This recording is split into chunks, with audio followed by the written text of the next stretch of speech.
Yeah, I think mixed use is definitely something to consider with every project that you do. Because if you get the right retail in your apartment building, it can mean everything to the residents. They may lease up faster, they may be willing to pay you more, and you may have higher tenant retention because of that.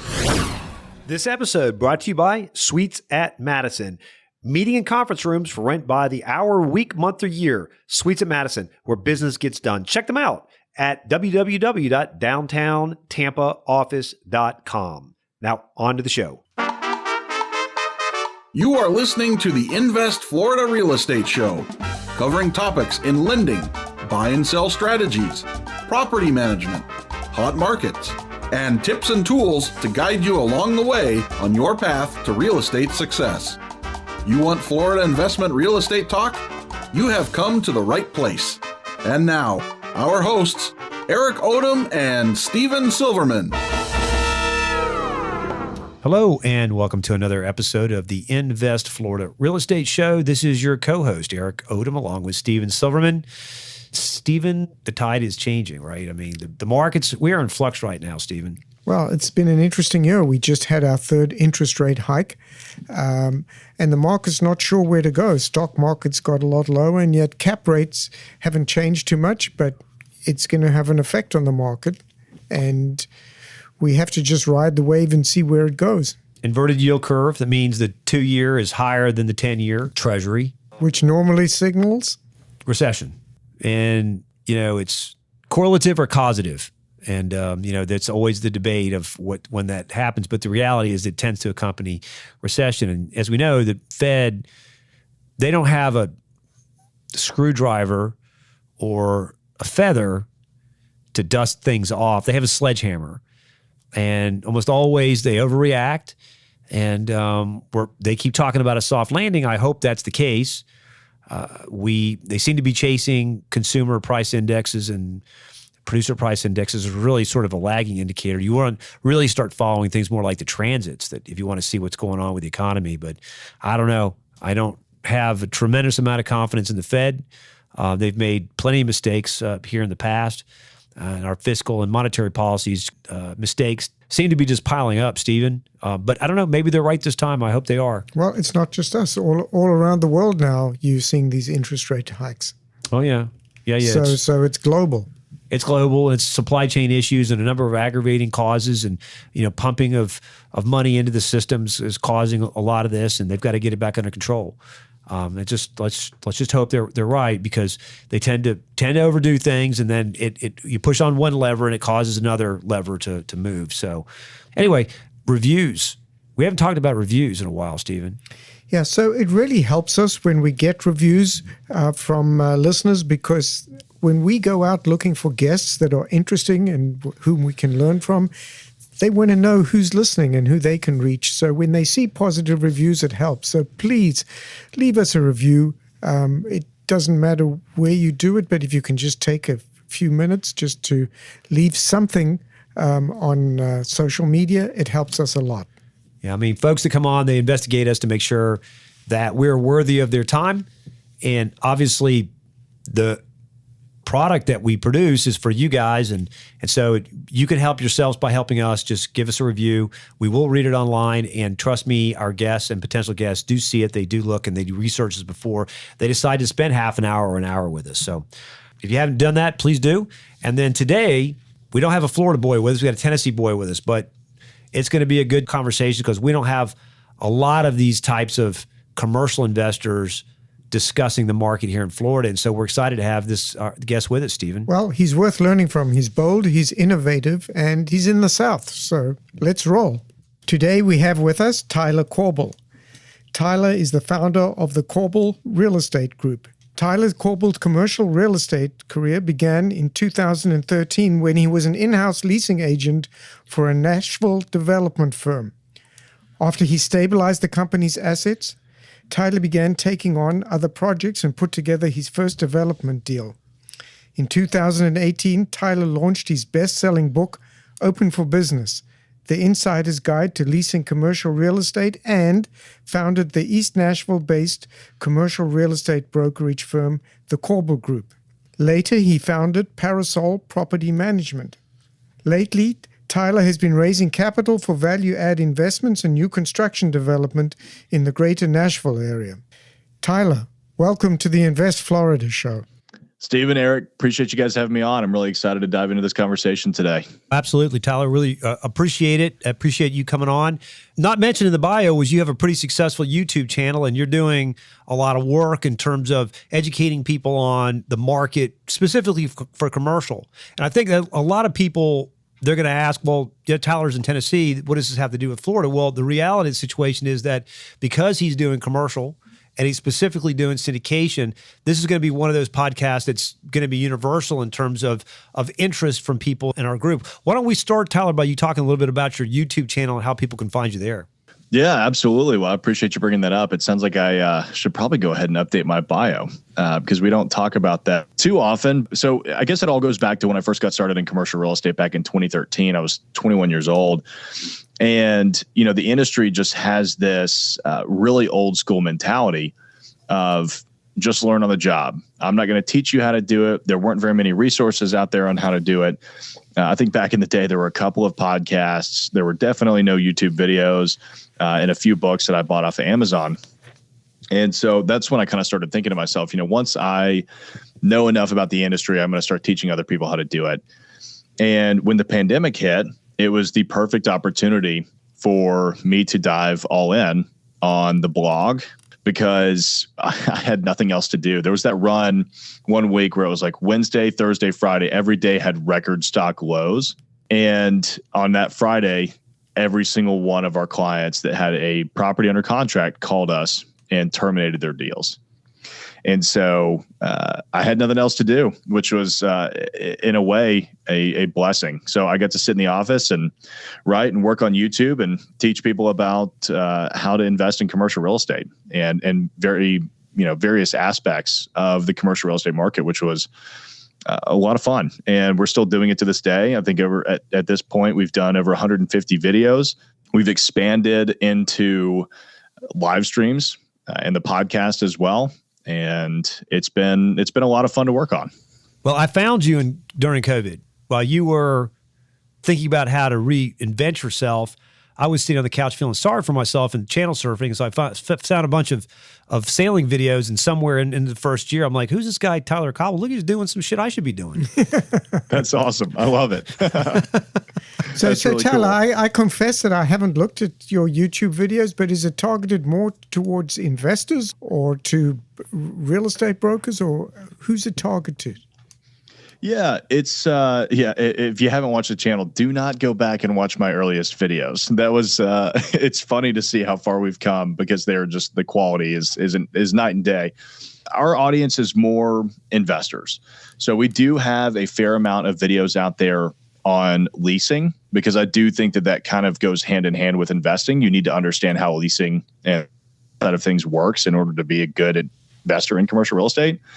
But the majority of our videos are how to get started in commercial real estate, 5 ways to buy commercial real estate with no money, all of those kinds of videos that can really show you, hey, here's how it's done. And I always aim to give actionable steps out of those.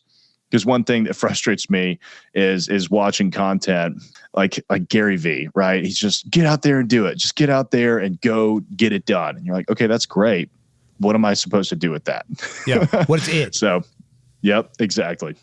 So in terms of what you're investing in now, you're doing mostly in Nashville. Are you doing anything outside of the Nashville area, or is it pretty much just centered in Nashville? Yeah, we've certainly got to focus on East Nashville and Madison, which are 2 neighborhoods just downtown Nashville. But we did last year expand into the Chattanooga area. So we bought a tower, an office tower, about 9 stories down, and then I bought a 5 million foot former wool mill that we're doing an adaptive reuse project on. So those are the only projects that we've done that are really outside of the city. Now, commercial real estate's a little bit different. Most of the folks that we have on our show, Florida's very residential centric, as most investor markets are, because when you add multifamily into the mix. And single family, is it like 97% of all property is residentially oriented. So it's challenging for us to get folks on like you who can talk about commercial. And commercial is sort of this black hole of misinformation for people. And, most residential folks that do apartments, they'll know about the debt, the favorable debt you can get on multifamily. They know how to navigate around the single family. But on the commercial side, it's a little bit more challenging. So why don't we talk a little bit about the debt when you're doing these deals and how it's different and like how you're working that into your transaction? Yeah, it's very different. I mean, there is no Fannie and Freddie loan opportunities for commercial real estate, which, some people may downside. So typically on our deals, we're bringing anywhere from 20 to 30% down. And then we'll get a loan for typically about 5 years. You can do construction to perm, which, the majority of our projects are redevelopment opportunities. So we go for heavy value add or just straight up ground up development. So the loans are very different in that respect. The interest rates are a little bit higher. Finding something that's non-recourse is much more difficult. But with that being said, we've done multifamily in the past. When I was with the development firm that I started off with, we had about 1,000 townhomes either under construction and planning or in permitting by the time I left. And we had just recently finished a 144 unit apartment building. The loan terms are certainly more favorable, but what I have found at least is that unless you're developing the multifamily, it's very difficult to find yield. My compatriots in the multifamily syndication world, if they can get an 8% cash on cash return with a 12% IRR right now, they think that's a great deal. And we look at that and go, I wouldn't get out of bed for that. Most of our deals are in that 18 to 22% IRR range. So it's different. There's certainly more risk on the commercial side than there is with multifamily. And that's the reason why you're able to chase higher yield. So I definitely think it's good to have a balance of that in your portfolio. But debt is definitely night and day compared to multifamily. And so when you talk about doing construction, to perm, are you finding anything non-recourse in that construction end, or is it you're going to have some guarantee on that front end, and then after it goes to perm and it stabilizes, you're able to get non-recourse at that point?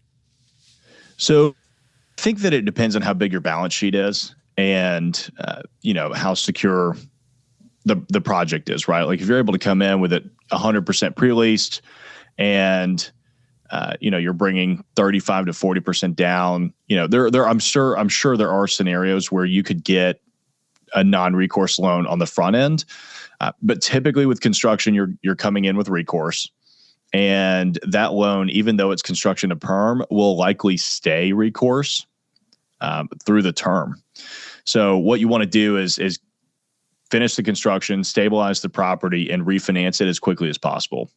So that's kind of the name of the game with us. And once you're looking at a refinance, you've got a proven history of stability on the project, and that's when you can typically achieve non-recourse. So one of the questions I was really wanting to ask you after reading the things that you are doing is you kind of go off in a different direction. And, the mantra these days is mixed use, but it's creative, it's different, and it's finding ways. Like you just mentioned that you were repurposing an old wool mill. Tell us about some of the mixed use kind of things that you're doing and ways that you think you can achieve good returns by repurposing and being creative. Sure. I think that commercial real estate has changed quite a bit in the last 10 years. And, mixed use is definitely the future.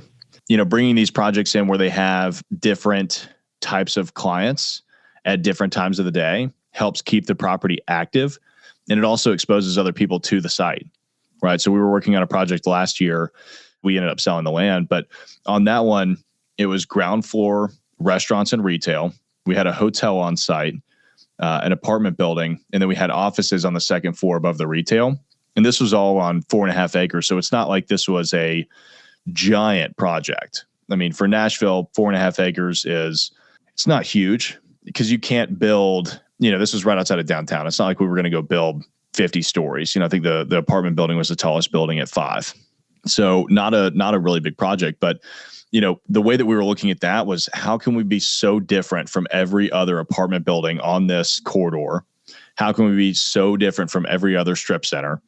When you combine all of that on site, it makes it far easier for you to find high tenants, because you're creating this unique demand and you're no longer a commodity in the market, right? Because your apartment tenants are going to want to lease there because they can walk to these restaurants, they can go shopping, they can hang out at the pool, they can, drink at the hotel bar that would look at the skyline. Your hotel residents want to stay there because they get to walk to the amenities.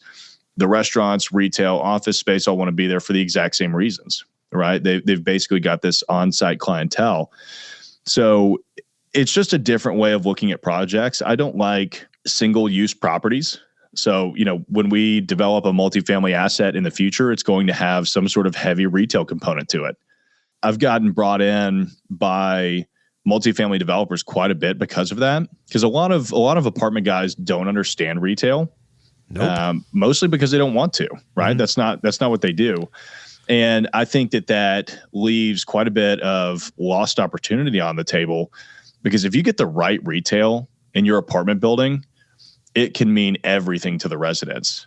They may lease up faster, they may be willing to pay you more, and you may have higher tenant retention because of that. So yeah, I think mixed use is definitely something to consider with every project that you do. Yeah, I mean, people overlook the social aspect on the multifamily. Having just a coffee shop downstairs where people can just sit down and shoot the BS and have a latte or whatever, it really helps with retention of your tenants. It becomes the social base for them.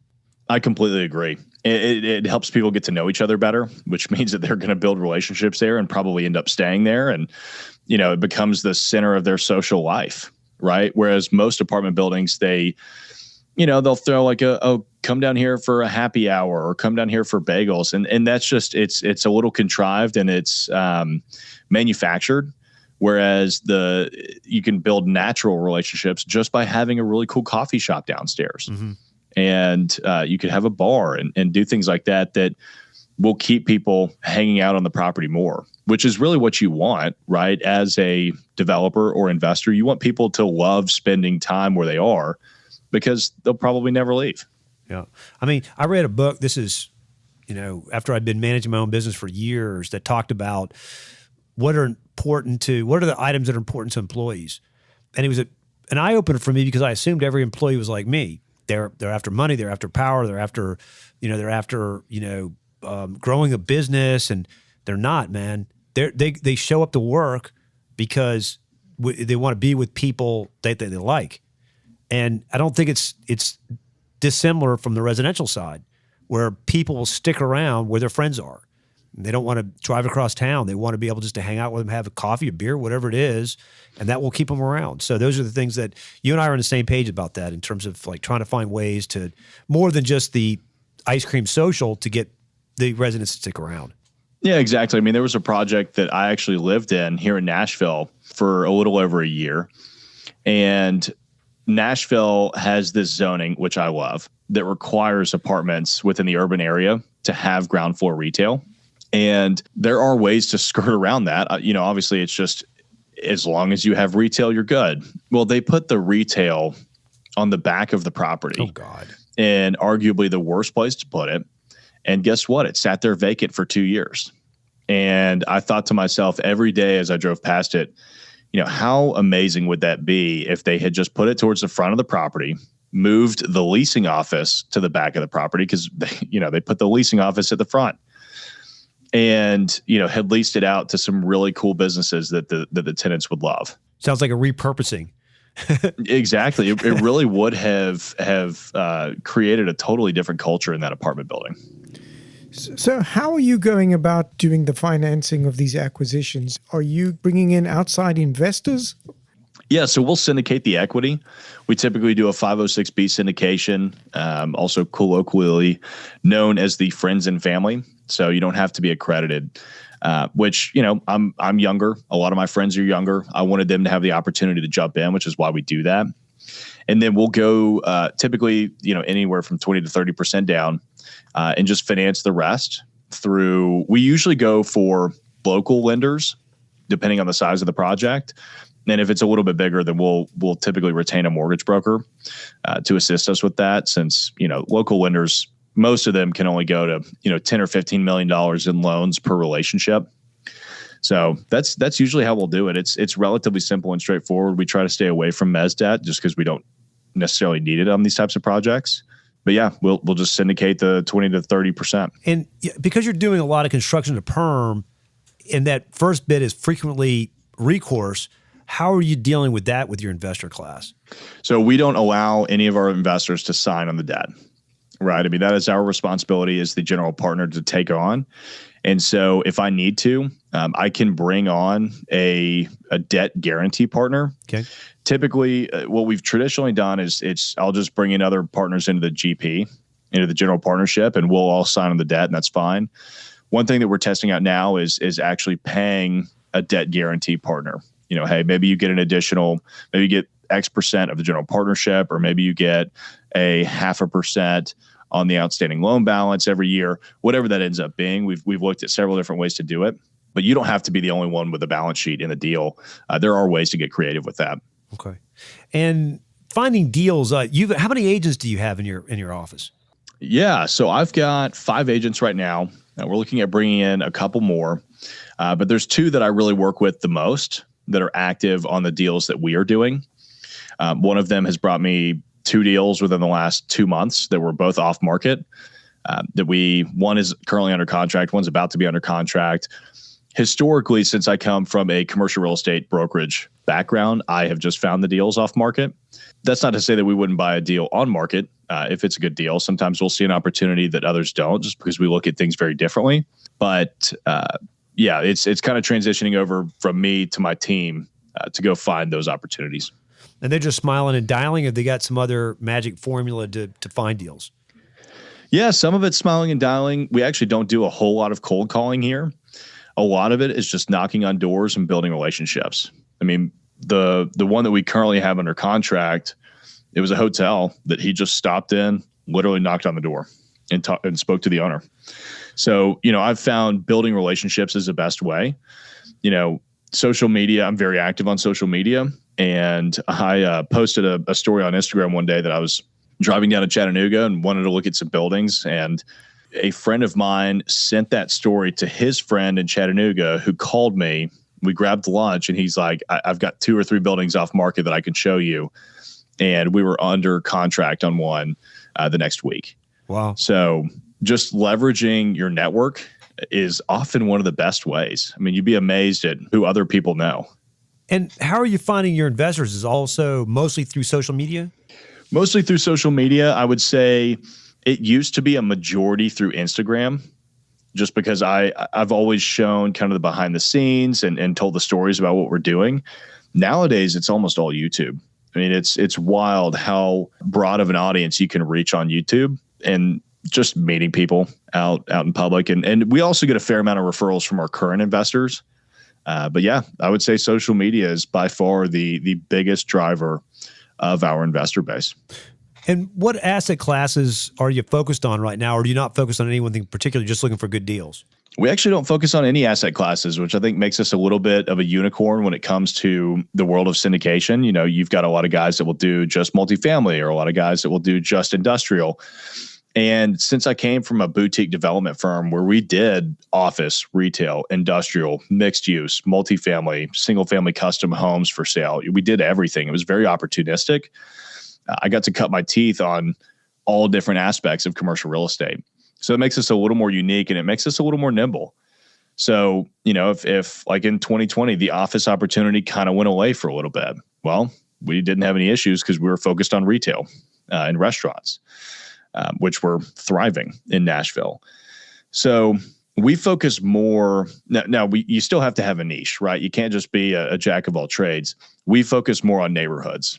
So when it comes to Nashville, I really only like to look at, projects within the urban, what I call the urban core adjacent. So all the neighborhoods that surround downtown, and especially East Nashville and Madison.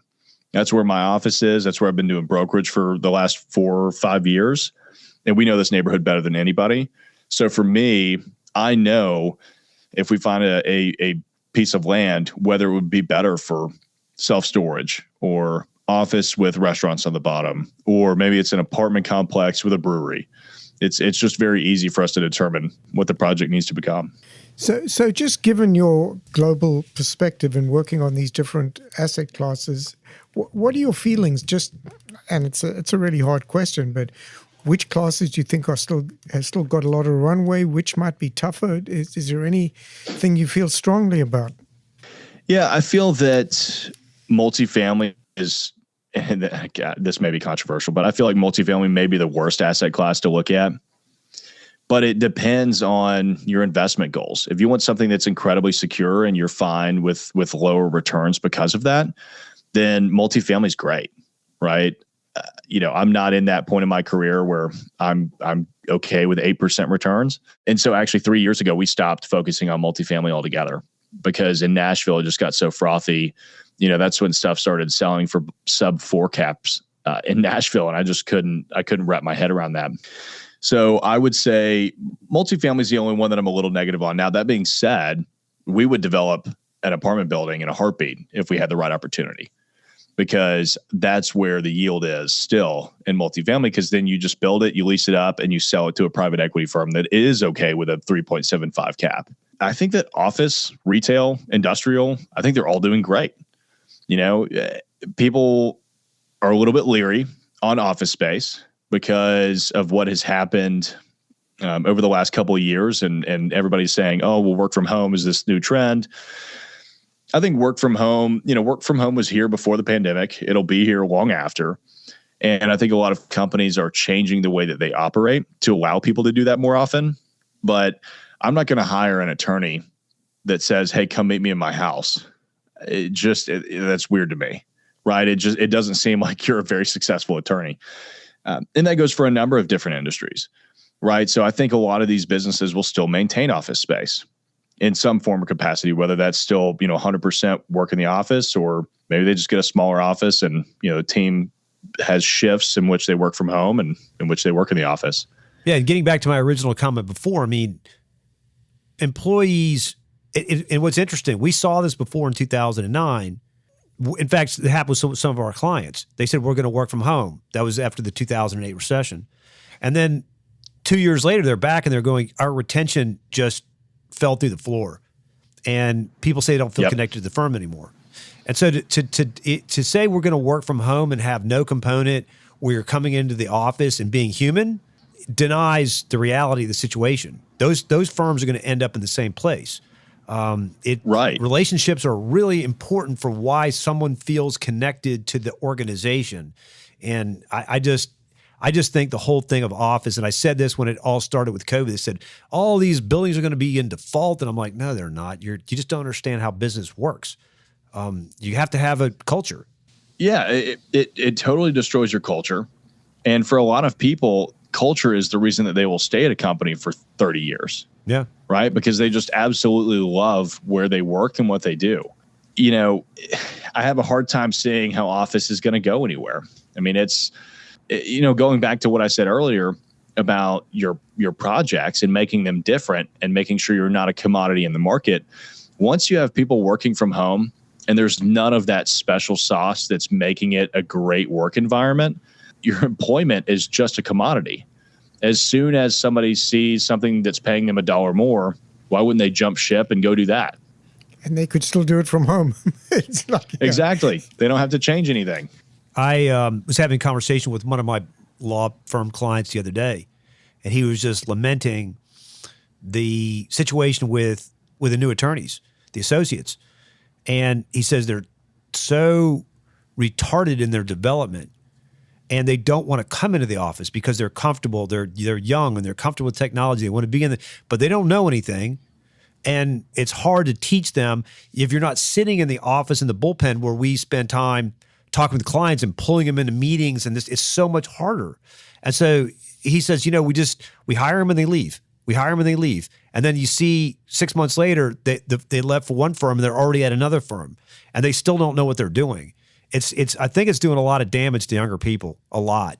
They're just not picking up. And you think about, to be honest, there's also a huge opportunity there, right? Like if you're willing to be the person that's going to go out and be in front of people and spend your time in the office. I was thinking, so one of my friends, she did the same thing. They moved to a work from home during the pandemic, and they never really came back. We were having this conversation the other day because she was a little bit nervous about bringing on an intern, because she was saying, well, if they come into the office, it's just going to be, me and my husband who own and run the company. And I was thinking about that. I said, what an opportunity. Like, if you're the one guy that is sitting in the office interning with the owners of the company and you just get to spend time with them every day, that's massive. I mean, that guy will be going places very quickly. And there's also the social anxiety aspect that comes from that, right? I mean, I even experienced this back when we were in the height of the pandemic, because, you're not seeing people. You almost forget how to talk to people and have conversations, and you don't want to go out because you're so used to not going out. It's very easy to just get into that. I had to force myself to start going back out again, which I'm a very social person. I've always been in sales, and, even I fell into that. So I could see how that could create a lot of problems in the work environment. So changing subjects on you a little bit here, finding investors in 506B or any of the other types of syndications that are available involve something called general solicitation that the general public doesn't understand, that you can't just plop an investment out on the internet and say, hey, I've got a 18% IRR, come and scoff it up. It's not the way it works. The SEC will be pounding on your door. So how are you going about trying to find your investors? That's a great question, because marketing for your investment opportunities is one of the most frustrating aspects of doing syndication. And the best way that I have found around that is to educate people on how to invest in real estate through YouTube. It really became like, that's why it became such a big funnel, because I go out and then I talk about syndications. I talk about how you can invest and not, take on debt, how you can invest passively into commercial real estate.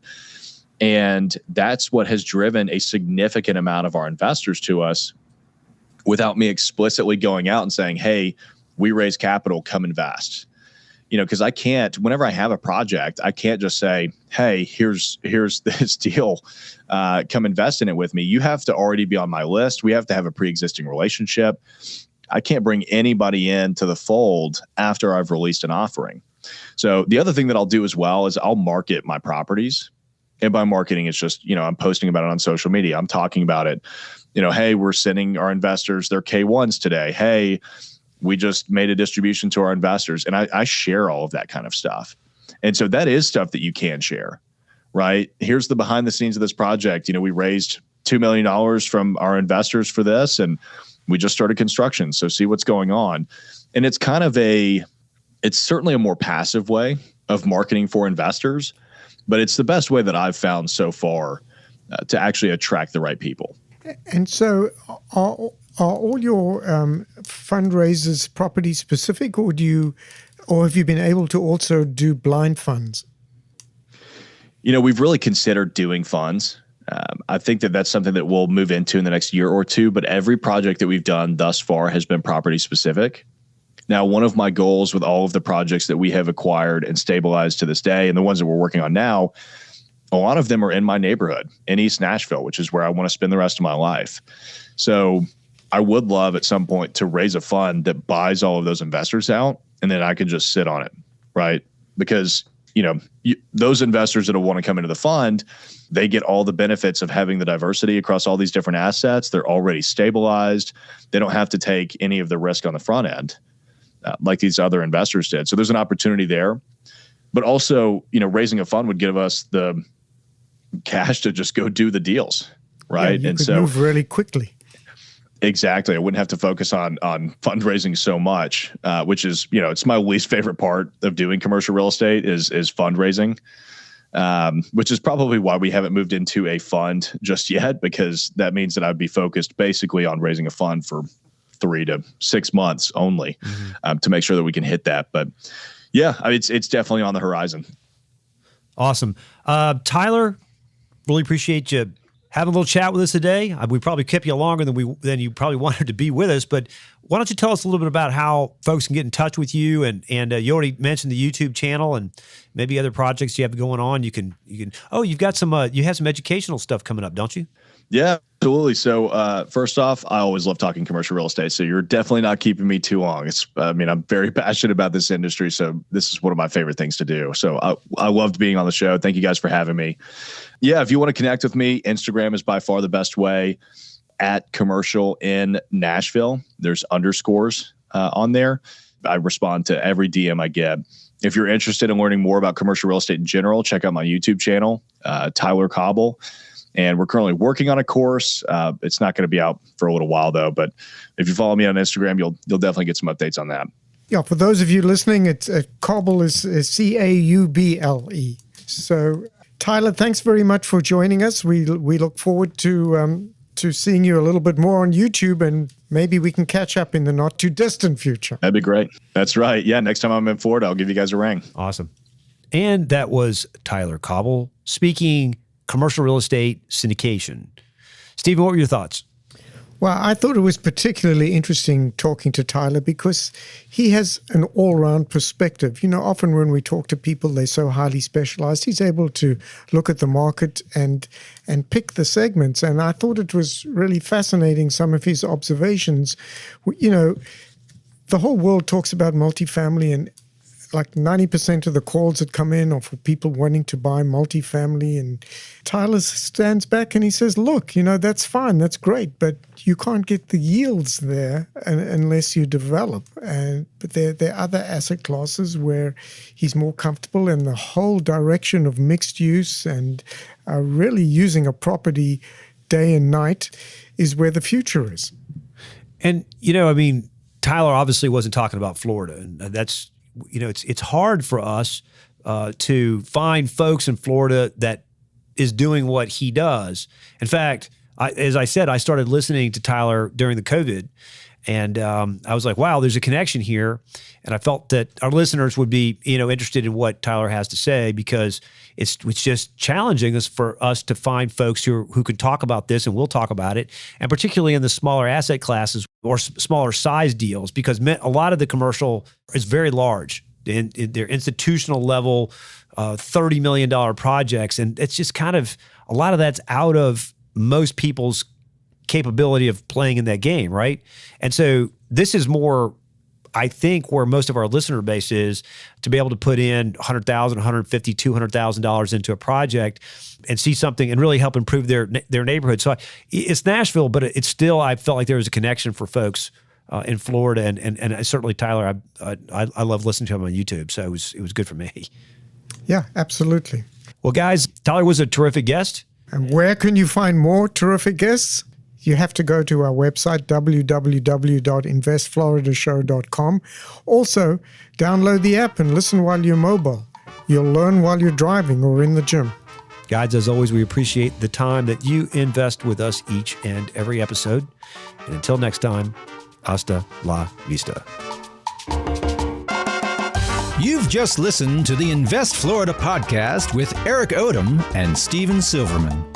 Join us every week for actionable real estate investment ideas, and of course, visit our website at www.investfloridashow.com for more shows and tips on how to earn a cash flow in the real estate market in Florida.